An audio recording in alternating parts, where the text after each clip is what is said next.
এখন আমার কাঁচা ফল কি পেয়ারা হোক কি জিনিস হোক আমার কাঁচা ছাড়া এখন অভ্যাস হয়ে গেছে। আমি কাঁচা ছাড়া খাই না। বিসমিল্লাহ, এত স্বাদটা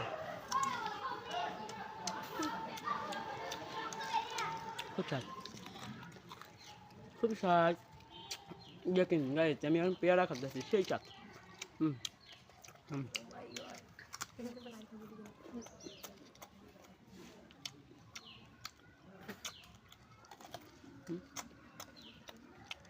সেই স্বাদ,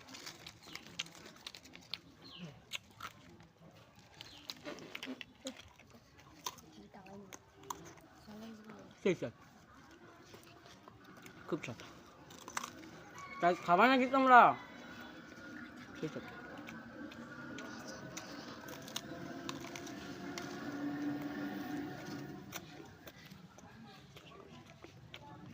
খুব স্বাদ, খুব স্ট্রং,